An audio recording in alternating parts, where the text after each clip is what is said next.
Welcome to Kendo Tips. My name is Jose. I am a golden in Kendo, and today I'll be sharing a little piece of one of my streams that I did. I was going over a Kendo testing guide that I found, which by the way, you can go check it out at the Kendo Tips Discord server. The link's down below. The testing guide goes all the way to golden. I think it's a very interesting read. You should go check it out. I was reviewing the elements needed to pass Sandan, and here specifically I'm talking about distance. I thought it was important to share, so I'm making it a little bit more accessible by just giving you this quick little edit with a little few extra commentaries. If you're interested, you can pass by any of my streams that I do on Saturday mornings. You can come by, add to the discussion, ask questions, enjoy Kendo together. The best way I think will be if you subscribe to the channel, hit the notification bell so you know when I'm going live. If you like this type of videos or would like to see more Kendo related videos, please also hit the like button and let me know also in the comments. I hope you enjoyed this video. Thank you very much for watching, and let's go. Have you become skillful in utilizing my and can you see striking opportunity? My, it's also a way, distancing is a way to create pressure for your opponent. This definitely relates back into executing a correct Datotsu strike from semi-eye. The ideal Mai will be the distance where the opponent feels is far away yet close enough for you. That would be the ideal, but a lot of times your Mai is going to be shorter than your opponent's, so you have to take this thing in consideration, because especially if you're shorter than your opponent would have an advantage when it comes to distance. That doesn't mean that he's the one that will always score, because that is not the case by any means, but you do have to recognize and understand what the ideal distance is for you and how it affects you and how it affects your opponent. I like how they put this here. It is important to make sure your body remembers your ideal distance once you realize its range. Okay, let me take a quick little moment here, but let me just put you here for a second.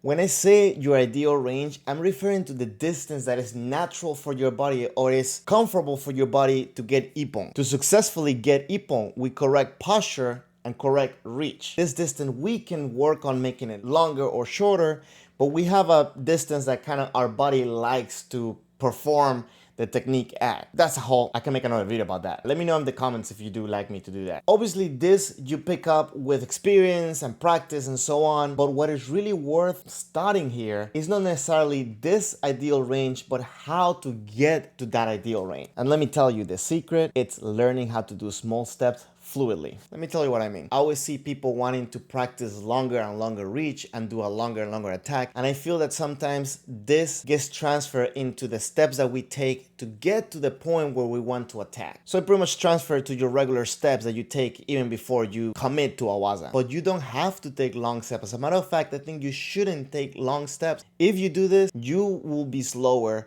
You will also be slower at reacting to the actions of your opponent, and you have more chances of being unstable. Not to mention that all of this makes you that much more predictable to your opponent. Look at this short video. Imagine this is in a Keiko situation and not just me demonstrating. This step here is definitely not the best, and this is not what you want in your approach to your opponent. If I come to my opponent with this type of step, with this length of step, my opponent most likely will start reacting, and if I engage right after, if I commit to a waza right after, most likely also my opponent will already be on guard. Second, and I think the biggest part of this, is look at the dip that happens here.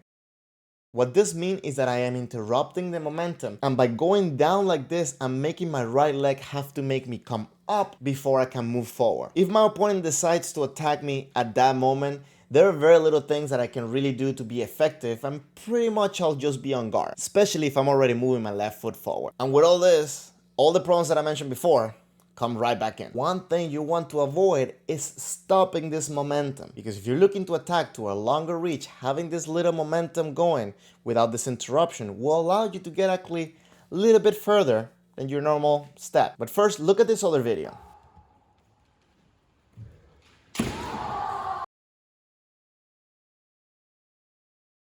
Now this version is much better. Okay, I talked to you about the small steps. Let me talk a little bit about the fluidity. You want to come in your step feeling like you're gonna keep going. There's no interruption. You will stop yourself obviously to produce tame, to wait for the reaction for the opponent for a bunch of reasons. But you want to feel like you can keep going even if you're not. This will bring you another set of benefits. If you do this forward intention right, not only you're gonna have the ability to continue your waza, but you're also going to start creating tension with your opponent making your opponent, one, uncomfortable of coming in, and number two, create that tension, that nervousness, especially if you are good at controlling the timing and changing the timing throughout your stepping. Well, I hope that was clear enough. If it wasn't, you can always pause by my stream. Remember, if you haven't already, subscribe to my channel, and if you're enjoying this, please hit the like button. Let me take you back to the video. So this is something that I feel like I struggle personally with, is that sometimes I come too close to where my body can attack. So I could attack from a little bit further distance, but for some reason in the moment of the fight, I have the tendency, I've been having the tendency, I feel like I corrected a lot from that. But my tendency has been to kind of close the distance a little bit too much and then attacking too deep. So this is something that you definitely want to work on. It's understanding your distance and your ideal range, like understanding your range. This is a good point. Understanding your range and the relationship between your range and the distance you can have with your opponent.